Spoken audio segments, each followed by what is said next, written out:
बड़ी खबर आ रही है अफगानिस्तान से। वहां तालिबानी नेताओं से जैश के आतंकियों ने मुलाकात की है। न्यूज़ 18 के नीतीश कुमार की खबर है कि तालिबानी नेताओं से कंदहार में जैश आतंकी मिले हैं। इसके बाद सुरक्षा एजेंसियों ने जम्मू कश्मीर में आतंकी हमले का अलर्ट जारी कर दिया है। यानी कि अब लगातार एक के बाद एक बैठकें हो रही है, साथ मिला जा रहा है और यहाँ पर जैश के आतंकी तालिबान के साथ उनकी मुलाकात हुई है। अब ऐसे में आपको बता दें कि जम्मू कश्मीर में भी आतंकी हमले का अलर्ट जारी कर दिया गया है। यानी कि वहां पर जो सुरक्षा एजेंसियां हैं, सुरक्षा बलों को वहां पर अलर्ट पर रखा गया है। अमित पांडे हमारे साथ जुड़ गए हैं। अमित, देखिए अब लगातार साजिश बनाने की भी पूरी कोशिश की जा रही है।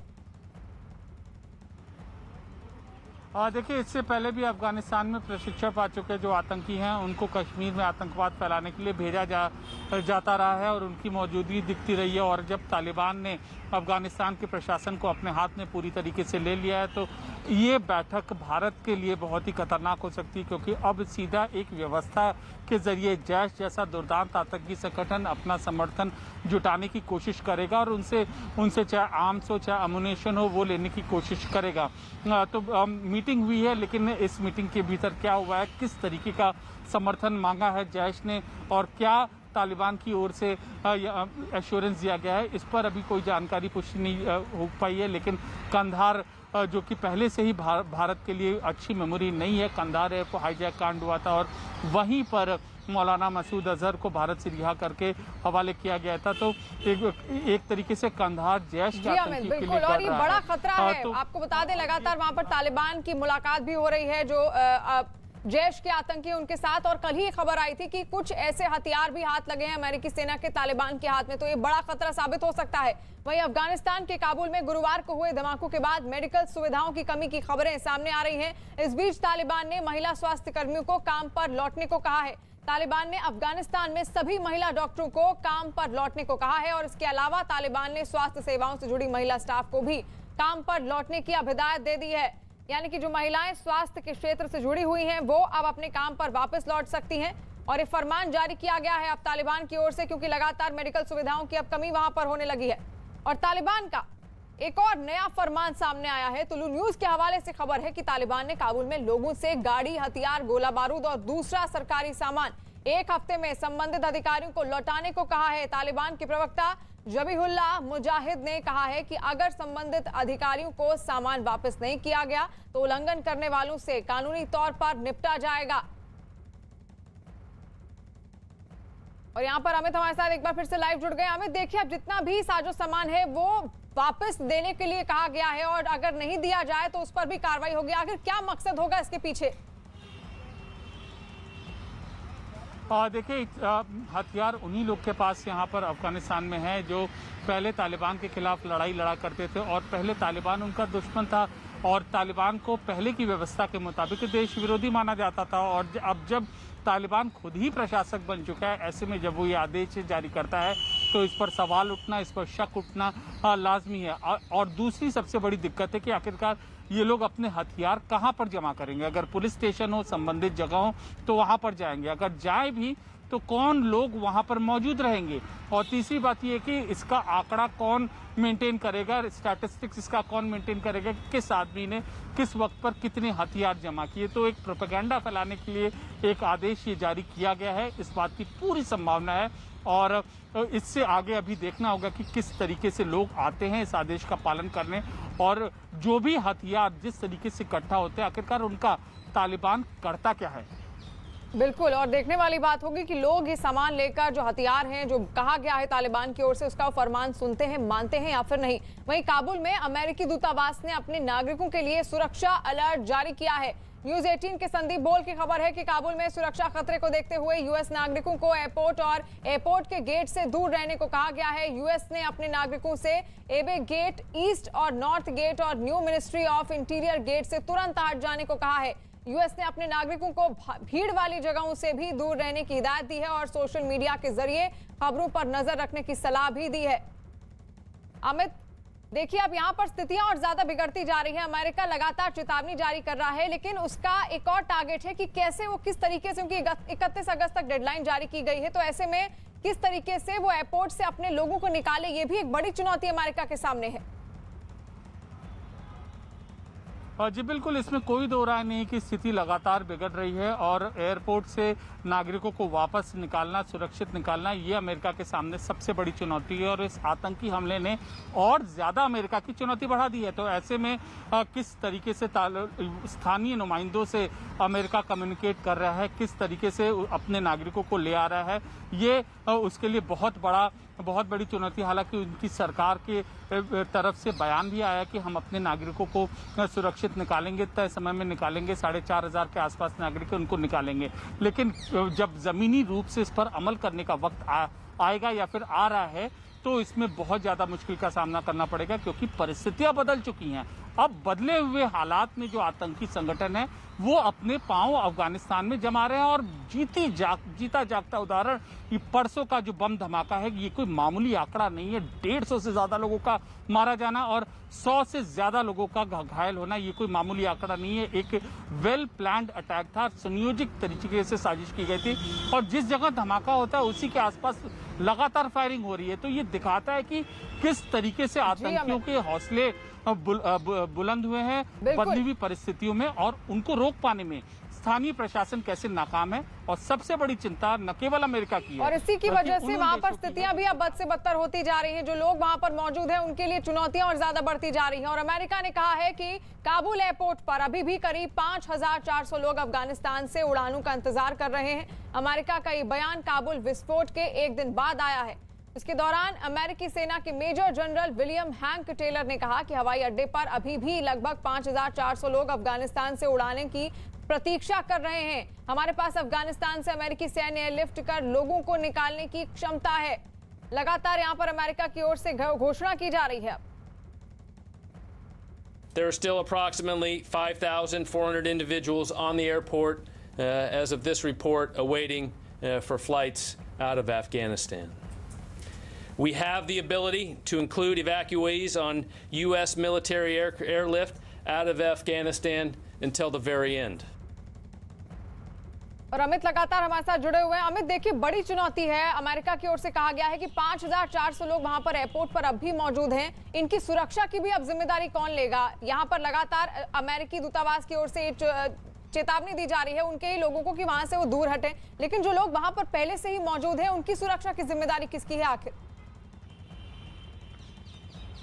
देखिए, जिम्मेदारी का शब्द तो इस वक्त अफगानिस्तान में बिल्कुल उभर कर सामने नहीं आ रहा है, क्योंकि तालिबान ने जो एयरपोर्ट का बाहरी हिस्सा है उसकी सुरक्षा व्यवस्था का जिम्मा संभाल रखा है और अब अंदरूनी हिस्सों पर भी धीमे धीमे सुरक्षा व्यवस्था के तंत्र पर वो काबिज हो रहा है। तो बावजूद इसके लगातार 4 दिन में 3 बड़ी घटनाओं का अंजाम देना, और सोचिए कि जिस जगह धमाका होता है 150 लोग मारे जाते हैं, दूसरे दिन फायरिंग इतनी जोर से होती है, तो सुरक्षा की जिम्मेदारी का शब्द किसी के पास नहीं है और वहाँ की सुरक्षा का जिम्मेदार कोई नहीं है। हाँ, एक देश होने के नाते इतने समय तक अमेरिका वहाँ पर है तो अपने नागरिकों को वह इस तरीके से चेतावनी जारी कर सकता है और इस चेतावनी जारी करते हुए वह उम्मीद बरत सकता है कि उसके नागरिक वहाँ पर सावधानी बरतेंगे और जो उसकी इवैक्यूएशन की प्रक्रिया है, अपने नागरिकों को वापस उठाने की प्रक्रिया है, वो उसकी लगातार जारी रहेगी। और जैसे अमेरिका ऐसी उम्मीद कर रहा है, वैसे अन्य देश जिनके नागरिक फंसे हुए हैं, जिसमें भारत भी शामिल है, वो भी फिलहाल इसी तरीके की उम्मीद कर रहा है। तो बेहद एक प्रशासन की गैर मौजूदगी में और अव्यवस्था में बेहद गंभीर हालत है वहाँ पे, और जो आतंकी हैं उनके लिए भी ये एक मौका है कि वो फिर एकाएक संगठित हो रहे हैं और खतरनाक से खतरनाक इरादों के तहत खौफनाक साजिश को अंजाम दे रहे हैं। बिल्कुल, और जो लोग वहां पर मौजूद हैं उनके मन में डर भरने का काम भी इन आतंकी संगठनों द्वारा किया जा रहा है लगातार। और तालिबान ने लगमान प्रांत के पूर्व गवर्नर को रिहा कर दिया है। इसके साथ ही तालिबान ने लगमान प्रांत के पुलिस चीफ और सुरक्षा निदेशक को भी छोड़ दिया है। तालिबान ने लगमान पर कब्जे के साथ ही इन सभी को पकड़ लिया था। काबुल में 2 दिन पहले एयरपोर्ट पर धमाके के बाद मौत का तांडव देखने को मिला था। धमाके के बाद एयरपोर्ट के बाहर के हालात की खौफनाक तस्वीरें सामने आई हैं। धमाके के बाद काबुल एयरपोर्ट पर बड़ी संख्या में जूते और चप्पल बिखरे हुए दिखाई दिए। काबुल एयरपोर्ट के बाहर बैग और दूसरा सामान भी यहाँ वहां बिखरा हुआ दिखाई दिया। कल धमाके के बाद के हालात की कुछ तस्वीरें अभी सामने आई हैं।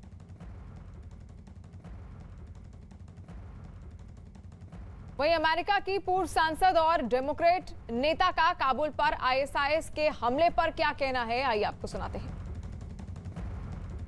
This incident should remind the American people that ISIS and Al-Qaeda are alive and well and are actively continuing to use terror to try to force the world to accept their demand that we convert to their interpretation of Islam. Unfortunately, America's powerful elite have downplayed this threat for many years for various reasons, which I'll be talking about more in depth in the near future. यहाँ पर तुलसी को हमने सुना, Democrat नेता है अमित वो, लेकिन यहाँ पर अमेरिका के सामने भी बहुत बड़ी चुनौती है और लगातार जिस तरह से वहां पर धमाके हो रहे हैं, एक तरीके से चेतावनी दी जा रही है उन आतंकी संगठनों द्वारा अमेरिका को। लेकिन अमेरिका का 31 अगस्त के बाद की अगर स्थिति देखी जाए तो कितने वहां पर हालात बिगड़ सकते हैं, क्योंकि उससे पहले ही अब वहां पर आपने देखा कि कब्जा भी करने लगे हैं धीरे धीरे तालिबान। जी, न केवल अमेरिका बल्कि पूरे वैश्विक समुदाय के लिए ये चिंता का विषय है तालिबान का वहाँ पे कब्जा होना। ये तो जग जाहिर सी बात है, लेकिन इसके बाद जैसे हालात उत्पन्न हुए उससे ये चिंता और ज़्यादा बढ़ गई है। ये अव्यवस्था हर जगह होना, धमाके होना, धमाके के बाद फिर फायरिंग होना और फिर उसके बाद धमाके होना, और जो प्रशासक है वहाँ पर वो बिल्कुल शांत बैठा हुआ है, तो दिखाता है कि किस तरीके से आतंकी गतिविधियों के प्रति उनका रुख क्या है और उनकी मौजूदगी में आतंकी गतिविधियां पनप रही हैं। अब आपने 31 अगस्त के हालात के बाद की बात की है, तो पूरी संभावना है कि हालात और ज़्यादा भयावह खतरनाक हो जाएंगे और केवल विश्व समुदाय अमेरिका समेत भारत यही उम्मीद कर सकते हैं कि वेट एंड वॉच की पॉलिसी की हम इंतज़ार करें और प्राथमिकता सबसे पहले कि अपने नागरिकों को बाहर निकालें और ये इंतज़ार करें कि आखिरकार तालिबान जो वहाँ की पूरी तरीके से सत्ता पर काबिज है वो कैसे प्रशासन चला रहा है, कैसे सुरक्षा, पुलिस, अर्थव्यवस्था, सामान्य प्रशासन, सफाई और स्वास्थ्य, महिला सुरक्षा, ये जो पहलू हैं इन पर किस तरीके से काम कर रहा है। क्योंकि अभी तक सिर्फ और सिर्फ तालिबान की तरफ से बयान सामने आया है, कोई उसका एक मॉडल उसकी दुनिया के सामने अभी तक नहीं दिखा है, वो चीज़ अभी सामने आने बाकी है। तो इसका दुनिया इंतजार कर रही है और चिंता की जो लकीरें हैं वो पूरे वैश्विक समुदाय दुनिया इंतजार कर रही है और कई दावे उनकी तरफ से किए जा रहे हैं, हालांकि भरोसा करना उन पर बहुत ज्यादा मुश्किल है। वहीं चीन ने अपने नागरिकों के लिए एडवाइजरी जारी की है। अफगानिस्तान में चीनी दूतावास ने अपने नागरिकों से एहतियातन सुरक्षा बढ़ाने और अगर ज्यादा जरूरी ना हो तो घर के अंदर रहने को कहा है। काबुल एयरपोर्ट सहित हाई रिस्क वाली जगहों से दूर रहने की सलाह दी गई है। जो चीनी दूतावास है उसकी ओर से भी एडवाइजरी जारी की गई है और चीन ने अपने नागरिकों को एडवाइजरी जारी की गई है कि वो घर से बाहर ना निकलें अगर बहुत जरूरी ना हो। अमित लगातार हमारे साथ जुड़े हुए हैं। अमित, यहाँ पर चीन का ये रवैया चीन का जो रवैया देखने को मिल रहा है, किस तरह से देखते हैं आप इसे? क्योंकि लगातार चीन पहले तो वहां पर उसने अपना जो दूतावास है उसको भी नहीं हटाया है, तो क्या वहाँ के जो दूतावास में जो लोग मौजूद हैं, जो उनके अधिकारी हैं, वो क्या अपने लोगों की ही जिम्मेदारी ठीक से नहीं ले पा रहे हैं? क्योंकि खुद ही वो एडवाइजरी जारी कर रहा है कि उनकी सुरक्षा, अगर वो खुद को सुरक्षित ना महसूस करें तो घर से बाहर ना निकलें। देखिए, चीन उन चुनिंदा देशों में से एक है जो तालिबान का हिमायती रहा है और सबसे पहला बयान अगर आप याद करेंगी तो क्या था चीन का बयान? चीन का बयान ये था कि तालिबान ने अब टेक ओवर कर लिया है, जो वहाँ की मौजूदा सरकार है, चीनी नागरिक, चीनी व्यवस्था जो वहाँ पर मौजूद है अब नए नियमों के हिसाब से पालन करे और सख्ती से उन पेश आए स्थानीय प्रशासन के नियमों के मुताबिक। लेकिन उसके बाद जब इन धमाकों के बाद जब चीन अपने नागरिकों को लेकर सुरक्षा एडवाइजरी जारी करता है तो इसका मतलब कि अब चीन भी चिंतित है अफगानिस्तान में जो ये खतरनाक परिस्थितियां उभरी हैं और अब ये देखना होगा कि आने वाले दिनों में चीन किस तरीके से अपनी आवाज़, अपना ऑफिशियल स्टैंड सामने लाता है। हालांकि इस बात की संभावना न के बराबर है कि वह तालिबान के विरोध में या अफगानिस्तान की मौजूदा सरकार के विरोध में कुछ कहेगा, लेकिन हाँ, ये सुरक्षा एडवाइजरी जो ये जारी की है वो दिखाता है कि अब चीन भी बदली खतरनाक परिस्थितियों को लेकर चिंतित है। बिल्कुल, वो वहां पर जो स्थितियां पैदा हुई उसको लेकर चिंतित तो है, लेकिन आगे आने वाले समय में चीन का रवैया देखना पड़ेगा, तालिबान को लेकर क्या होता है। वहीं काबुल हमले के पीछे अब पाकिस्तान का कनेक्शन सामने आ रहा है। एक रिपोर्ट में इस बात का पर्दाफाश हुआ है कि काबुल हमले को अंजाम देने वाले इस्लामिक स्टेट खुरासान प्रांत यानी कि ISKP को पाकिस्तान की खुफिया एजेंसी ISI ने खड़ा किया है। रिपोर्ट में कहा गया है कि लश्कर के आतंकियों के साथ मिलकर ISKP बनाया और प्रॉक्सी वॉर के लिए तैयार किया। रिपोर्ट में कहा गया है कि ISKP का प्रमुख मौलवी मोहम्मद एक पाकिस्तानी नागरिक है और उसने लश्कर-ए-तैयबा के साथ अपने संबंधों के बारे में कबूल किया था और 2020 में अफगानिस्तान में काबुल में गुरुद्वारे पर हमले के आरोप में असलम फारूकी को हिरासत में लिए जाने के बाद मौलवी मोहम्मद को संगठन का नया प्रमुख बनाया गया था। फारूकी की तरह मौलवी मोहम्मद को भी आईएसआईएस की ट्रेनिंग मिली थी और वो भी लश्कर से जुड़ा हुआ था।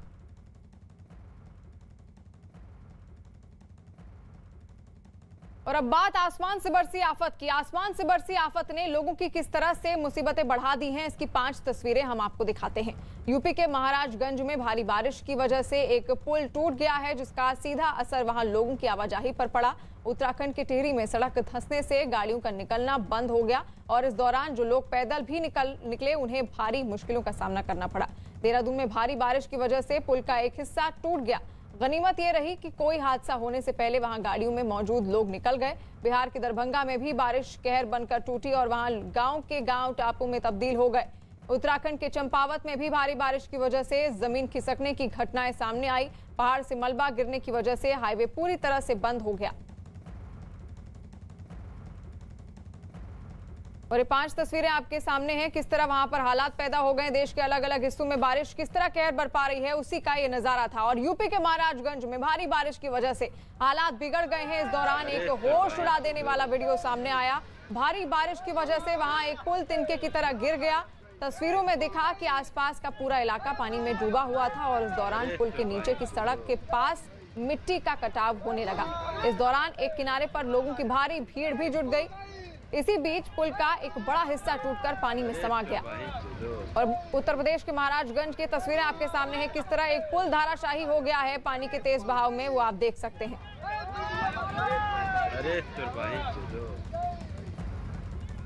अब आपको उत्तराखंड की टिहरी की तस्वीरें दिखाते हैं, जहां भारी बारिश की वजह से सड़क का एक हिस्सा पूरी तरह से टूट गया। बारिश की वजह से वहां पहाड़ का एक हिस्सा टूट गया जो सीधे नीचे सड़क पर गिरा। पहाड़ से गिरे मलबे की वजह से सड़क का हिस्सा पूरी तरह से टूट गया है और पानी ऐसे बहता हुआ दिखाई दिया कि मानो वहां कोई झरना बह रहा हो। इस दौरान वहां से लोगों का पैदल चलना तक मुश्किल हो गया। पहाड़ों पर हो रही बारिश वहां के लोगों के लिए आफत का सबब बन गई है। उत्तराखंड के देहरादून में भारी बारिश की वजह से पुल का एक हिस्सा टूट गया। सामने आई तस्वीरों में दिखा कि पुल का हिस्सा टूटने से वहां अफरा तफरी का माहौल बन गया। इस दौरान कुछ गाड़ियां टूटे हुए पुल के हिस्से में फंसी हुई दिखाई दी। तस्वीरों को देखकर ऐसा लगा कि पुल का टूटा हुआ हिस्सा किसी भी वक्त नीचे नदी में समा जाएगा। उत्तराखंड के नैनीताल में बारिश मुसीबत बनकर टूट पड़ी है। सड़कों पर बारिश का पानी भर गया है, जिससे लोगों की मुसीबतें बढ़ गई हैं। हालत ये हो गई है कि लोगों का सड़क से गुजरना मुश्किल हो गया है। इस बीच भारी बारिश की वजह से जमीन खिसकने की घटना भी सामने आई, जिसकी वजह से नेशनल हाईवे पर सड़क धंस गई। हालात ये हो गए कि गाड़ियों की रफ्तार पर ब्रेक लग गया। इस दौरान सावधानी से गाड़ियों को सड़क के एक किनारे से निकाला गया।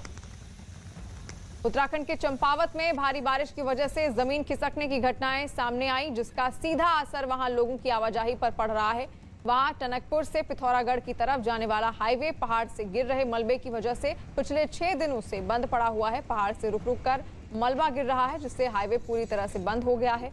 इस दौरान प्रशासन की तरफ से मलबा निकालने का काम किया जा रहा है, लेकिन रुक रुक कर हो रही बारिश की वजह से मलबा हटाने में भी परेशानी हो रही है। और बड़ी खबर आ रही है टोक्यो में चल रहे पैरालंपिक्स से, जहां भारत की टेबल टेनिस खिलाड़ी भाविना पटेल सिंगल्स के सेमीफाइनल में जीत गई हैं। भाविना पटेल ने सेमीफाइनल में चीन की खिलाड़ी को हरा दिया है। इससे पहले क्वार्टर फाइनल में भाविना ने दुनिया की नंबर 2 खिलाड़ी को हराया था और अब भाविना गोल्ड मेडल के फाइनल मुकाबला खेलेंगी। बिल्कुल ऐसे ही मेरी हिम्मत बनी रही और ऐसे ही हमारे भारतवासियों का प्यार बना रहा तो गोल्ड भी मैं जीत के आ सकती हूँ। जब इस प्रतियोगिता में आए थे, पैरालंपिक्स में आए थे, तो आपको मालूम था कि यहाँ तक पहुँचेंगे? नहीं, जस्ट मैंने वही सोचा था कि मुझे जो भी मैच आए वो उसमें 100% देना है और मैं बस वही देती जा रही हूँ। और अगर जब 100% देते हैं तो मेडल अपना बनता ही है। और अगले मैच के लिए, फाइनल के लिए क्या कहना चाहेंगे? बिल्कुल मैं मेंटली रेडी हूँ, इसमें भी बस मुझे अपना 100% देना है। और केंद्रीय खेल मंत्री अनुराग ठाकुर ने भी भाविना की ऐतिहासिक जीत पर ट्वीट किया। उन्होंने लिखा, गो भाविना, शानदार खेल, अब फाइनल के लिए।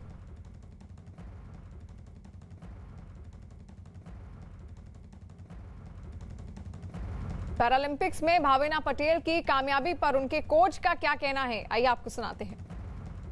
हमारे साथ भाविना पटेल के कोच हैं ललन दोषी। ललन भाई, प्रधानमंत्री ने भी अब तो भाविना को कॉन्ग्रेचुलेट कर दिया है, एक बड़ी उपलब्धि के तौर पे इसे देख सकते हैं। जी जी, बिल्कुल बिल्कुल। कोई भी प्लेयर, आज कोई भी देश का प्रधानमंत्री आपको खुद चल के मोटिवेट कर रहा है, इससे बड़ी बात कोई हो ही नहीं सकती है। भाविना के बारे में बताइए, कैसे उसकी शुरुआत खासतौर पर टोक्यो ओलंपिक तक पहुंची, क्योंकि ये पहली भारतीय खिलाड़ी हैं जो पैरा ओलंपिक में सेमीफाइनल तक भी पहुंच पाई।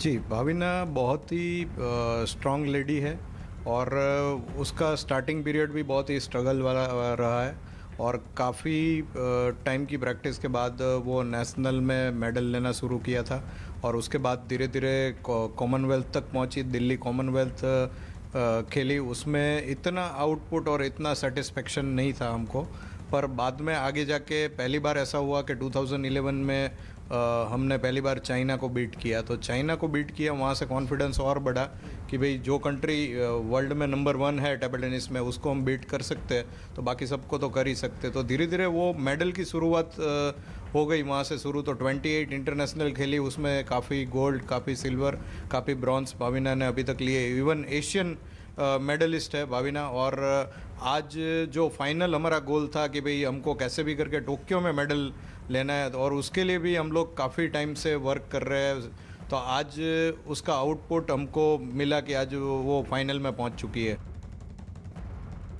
राजस्थान की गहलोत सरकार में कैबिनेट मंत्री शांति धारीवाल ने एक विवादास्पद बयान दिया है। ये बयान शांति धारीवाल ने आईआईटी और मेडिकल की प्रवेश परीक्षा के नतीजों को जाति से जोड़ते हुए दिया। बुद्धि का ठेका ले रखा है ब्राह्मणों ने। मैं उन ब्राह्मणों से कहता हूँ, मैंने कहा यार तुमने अगर बुद्धि का ठेका ले रखा है तो मीडिया जो कोचिंग इंस्टीट्यूट है वो पूरे देश में प्रसिद्ध है, कोटा की कोचिंग इंस्टीट्यूट। उनका जो रिजल्ट आता है उसमें से 100 में से 70 आदमी फिर बनिया कैसे आता है? तुम लोग कैसे पीछे रह जाते हो? तो उसका जवाब नहीं है उनके पास। आप उठा के देखे ना, कभी भी एएलएन का और दूसरे इंस्टीट्यूट का जो रिजल्ट आता है तो उसमें तो मित्तल मिलेगा या जैन मिलेगा या वो इस तरीके का सिंगल मिलेगा या कुछ अग्रवाल मिलेगा, इस तरीके के नाम मिलेगा। और भवानी सिंह हमारे साथ जुड़ गए। भवानी, शांति धारीवाल के इस विवादित बयान पर क्या कहना है गहलोत सरकार का? देखिए, शांति धारीवाल एक अलवर में कार्यक्रम में गए थे, जैन समुदाय के कार्यक्रम था, उस दौरान ये बात की और जिस तरीके से ब्राह्मण समुदाय पर निशाना साधा, उसके बाद में राजस्थान के ब्राह्मण संगठन है वो काफी इस बात को लेकर नाराज है कि परीक्षाओं से और बुद्धि से इस तरीके से जोड़ना गलत है। जी। और अब बड़ी खुशखबरी, मनी कंट्रोल प्रो के ताजा ऑफर के साथ आप प्रो को 365 रुपए प्रति साल पर सब्सक्राइब कर सकते हैं और 10,000 रुपए तक के एक्सक्लूसिव ऑफर पा सकते हैं। आज ही मनी कंट्रोल पर लॉग ऑन कीजिए, ऑफर जल्द खत्म हो रहा है। और अब सबसे बड़ा ऐलान, सिर्फ 1 रुपए प्रतिदिन में मनी कंट्रोल प्रो पाइए और रोज 50,000 रुपए तक के इनाम और मैकबुक प्रो का मेगा प्राइज जीतने का मौका हासिल कीजिए। आज ही मनी कंट्रोल पर लॉग ऑन कीजिए, ऑफर सीमित समय तक ही है।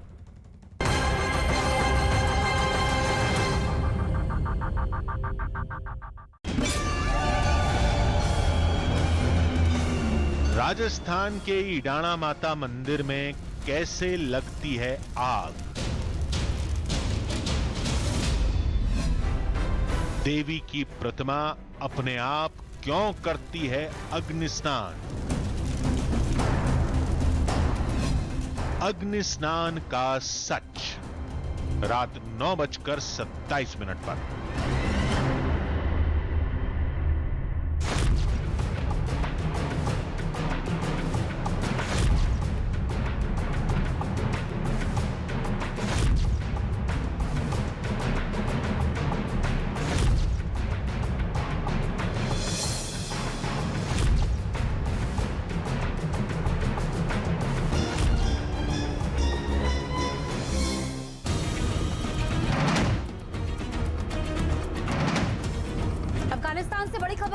न्यूज 18 के संदीप बोल की खबर है कि अमेरिका ने अफगानिस्तान में ISIS के ठिकानों पर एयर स्ट्राइक की है। एयर स्ट्राइक किया है ड्रोन के जरिए और बताया जा रहा है कि जो उनके जो की एसेट्स हैं उनको ढेर किया गया है।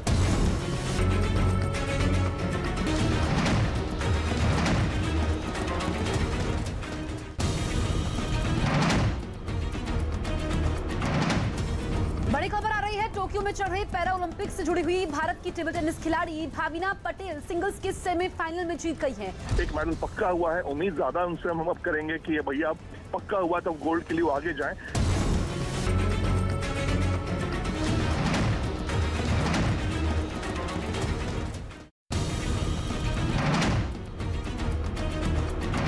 जांच एजेंसी ईडी ने कोलकाता के कोयला घोटाला मामले में ममता बनर्जी के भतीजे अभिषेक बनर्जी और उनकी पत्नी रुजिरा बंदोपाध्याय को पूछताछ के लिए बुलाया है। अभिषेक बनर्जी को इस बार पेश होना पड़ेगा। 6 सितंबर को उन्होंने ईडी के सामने उन्हें पेश होना।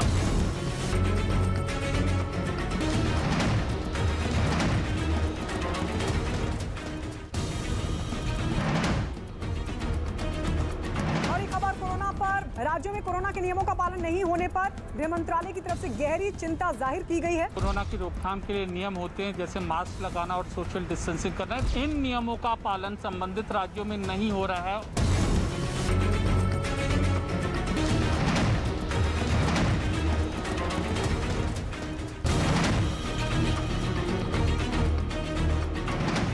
काबुल एयरपोर्ट पर फिर फायरिंग हुई है। वीडियो सामने आया जिसमें फायरिंग हो रही है और इस फायरिंग के बीच अफरा तफरी का माहौल। 4 दिन